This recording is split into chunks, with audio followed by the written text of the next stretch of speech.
सेहो ने बंडी लीडर जैंग डेसो को एक प्राइवेट जगह ले गया। वहां से पूरा माउंटेन दिख रहा था। जैंग डेसो को लगा ये बस बात करने आया है, लेकिन सेहो का टारगेट कुछ और था। उसने सीधा पूछा, तुम्हें स्पिरिचुअल हॉल के बारे में कितना पता है? जैंग कंफ्यूज हो गया, ज्यादा नहीं। और यहीं सेहो ने अपना सबसे बेस्ट बड़ा कार्ड खेला। ये पूरा माउंटेन रेयर स्पिरिचुअल हॉल से भरा हुआ है। जैंग शॉक हो गया।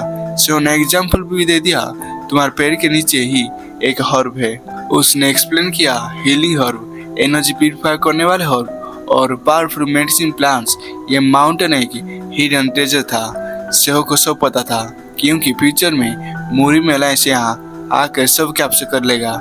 लेकिन अब गेम चेंज हो चुका था। सेहो ने सीधा डील प्रपोज किया, ये हर्ब सिर्फ हमें सेल करो, सीक्रेट रखेंगे। जैंग ने पूछा, सीक्रेट क्यों? सेहो का जवाब सिंपल था, अगर न्यूज लीक हुई तो तुम्हें प्रोटेक्शन करना मुश्किल होगा और हम दोनों के लिए प्रॉब्लम बन जाएगी। इनडायरेक्टली वो मुर्मी अलायंस की तरफ हिंट कर रहा था। जैंग समझ गया और फाइनली डील एसेट हो गई। Exclusive trade, silent alliance. सेहो ने एक और स्ट्रॉन्ग एसेट सिक्योर कर लिया। जब वो वापस आया सब टेंशन में थे, लेकिन सब क्लियर हो गया। जैंग डेंसो ने अनाउंस किया, सेहो अब हमारा ऑनर गेस्ट है और उसे बिना टोल के जाने दिया। लेकिन सेहो ने फिर भी पेमेंट दिया। ये टोल नहीं, ये एडवांस है हमारे डील का। जैंग मुस्कुराया, ये लड़का सब कंट्रोल में रखता है। जब सेहो चला गया, जैंग चुप हो गया। उसे अपना पास्ट याद आया, एक दोस्त, एक वार्निंग, जिंदा रहना। फिर उसने सेहो के बारे में सोचा, ये लड़का कितना आगे जाएगा। सेहो एक अजीब सपने से जागा, एक बच्चा, एक डॉल और एक स्ट्रेंज फीलिंग। उसे तुरंत समझ आ गया ये सिर्फ सपना नहीं था, शायद वो बच्चा इस केस से कनेक्टेड है। लेकिन अभी फोकस क्लियर था, डॉल आर्टिस्ट को ढूंढना। 3 दिन हो चुके थे।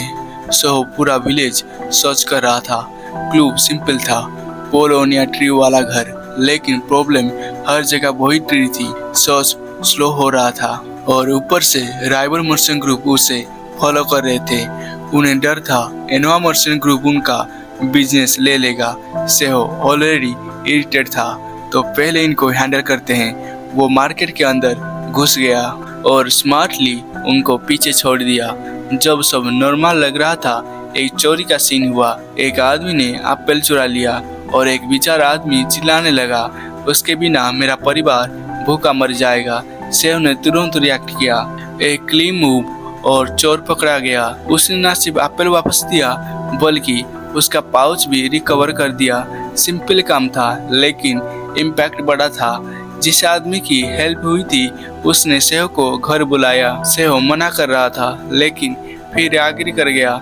जब वो घर पहुंचा, सब नॉर्मल लग रहा था, सिंपल, पीसफुल।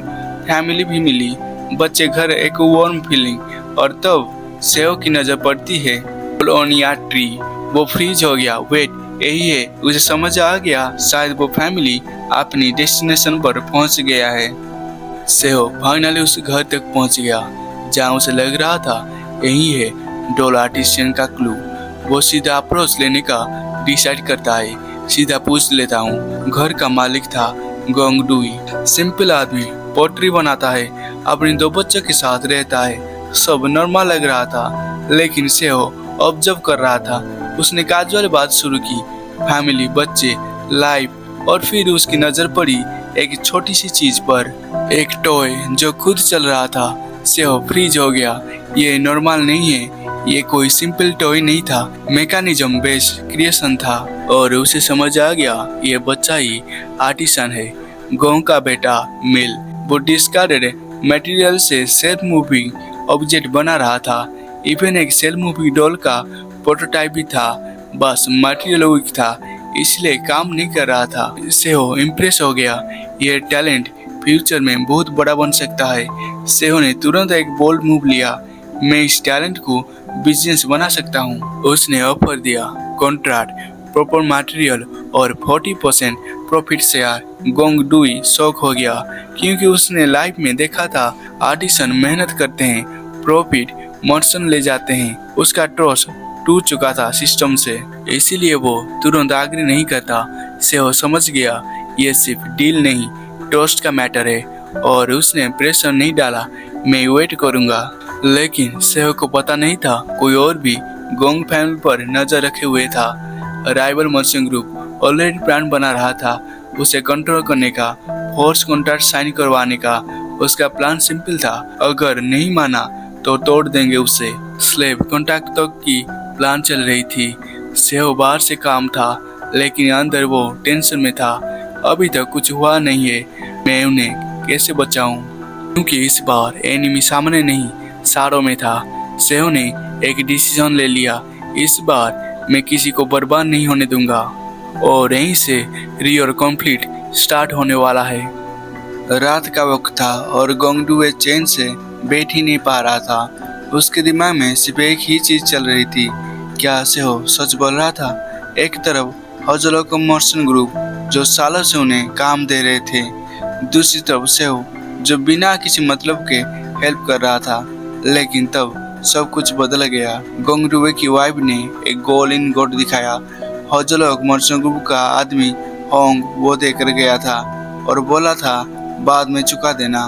फैमिली को लगा अब कुछ दिन आराम से निकल जाएंगे, लेकिन ये हेल्प नहीं थी, ट्रैप था। रात के बीच हजलो के लोग घर पर आ गए। सीधा आकुजन, तुमने मर्चेंट ग्रुप का गोल चुराया है। गोंग फैमिली शौक में थी। उन्होंने एक्सप्लेन करने की कोशिश की, ये तो आप नहीं दिया था, लेकिन कोई सुनने को रेडी नहीं था, क्योंकि उनका असली गोल क्लियर था, force to slave contract sign करवाना। मिल और रॉय डर गए। पेरेंट्स को जबरदस्ती खींचकर ले जाया जा रहा था और तब सिचुएशन और भी खराब हो गई। एक गार्ड ने रे को मारा, मिल का कंट्रोल टूट गया।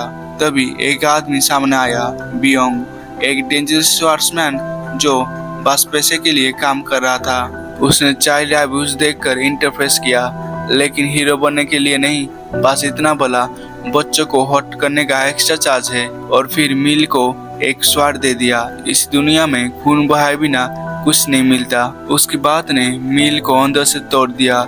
मिल सीधा सेहो के पास भागा।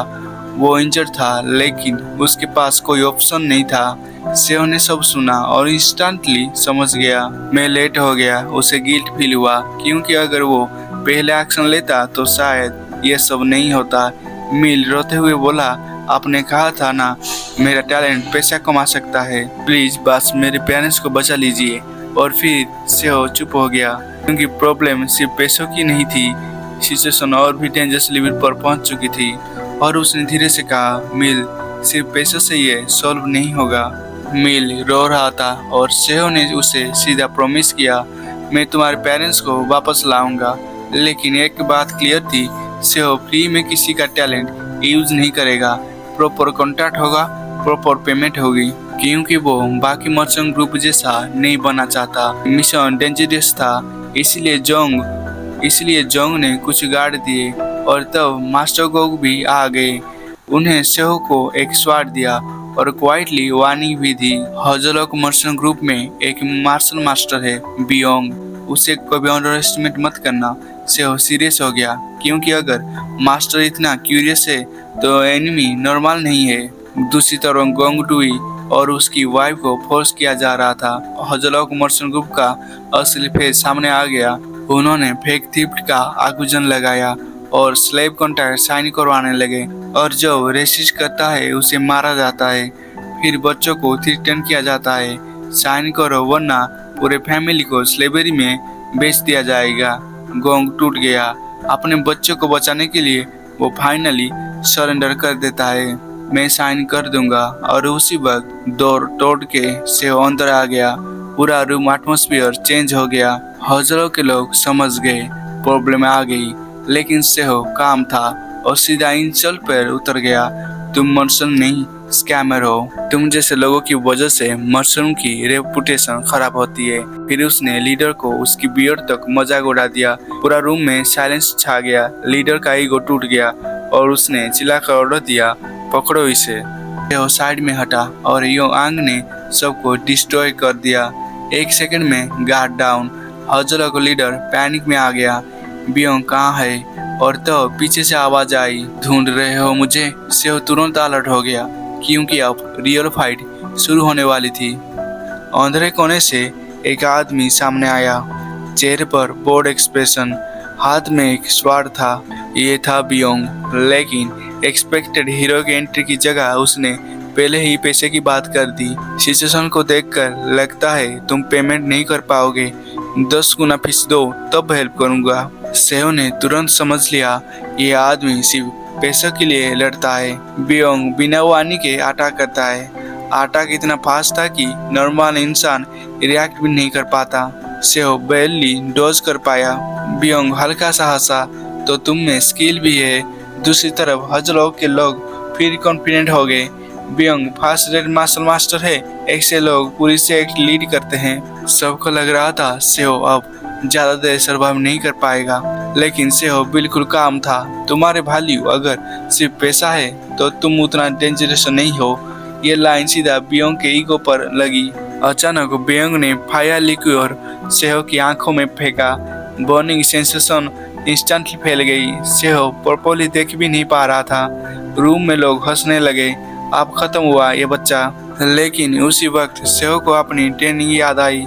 मास्टर ने कहा था जब कोई तुम्हें मारने की नियत रखेगा तुम्हारा बॉडी उसे फील करेगी। तब सेहो को वो बात अजीब लगी थी, लेकिन अब उसे सच में एक स्ट्रेंज डिस्कम्फर्ट फील हो रहा था। वो आंखों से नहीं इंस्टिंक्ट से बियोंग की मूवमेंट फील करने लगा और फिर उसने बिना देखे एक डेडली स्ट्राइक डॉज कर दिया। बियोंग भी सरप्राइज हो गया, तुमने प्रेडिक्ट कैसे किया? सेहो खुद भी शौक था क्योंकि पहली बार उसकी ट्रेनिंग रियल फाइट में काम आ रही थी। फाइट कंटिन्यू हुई और धीरे धीरे सेहो को एक और चीज समझ आई, इसकी स्वॉर्डमैनशिप वीक है। इंटरनल एनर्जी स्ट्रॉन्ग थी, लेकिन स्वॉर्ड टेक्निक बेसिक, मतलब स्वॉर्ड उसका असली वेपन नहीं था। सेहो ने अपनी स्वॉर्ड नीचे कर दी। तुम फिस्ट और पाम यूज करते हो ना? फिर मैं भी मार्शल आर्ट से ही फेस करूंगा। रूम साइलेंट हो गया। बियोंग की आंखों में पहली बार इंटरेस्ट दिखा। इंटरेस्टिंग, सेहो ने रेस्पेक्टफुली बाव किया। प्लीज मुझे कुछ सीखने लायक दिखाइए सीनियर। ये सुनते ही बियोंग हल्का सा हंसा। अब तक वो सेहो को बस एक आरोगेंट मर्चेंट ब्राट समझ रहा था, लेकिन अब उसने उसे एक रियल मार्शल आर्टिस्ट की तरह देखना स्टार्ट किया। और फिर बियोंग का स्टांस कम्प्लीटली चेंज हो गया। Coming to in 5 strike. Atmosphere instantly heavy हो गया। सेहो सीरियस हो गया क्योंकि अब असली फाइट शुरू हुई थी।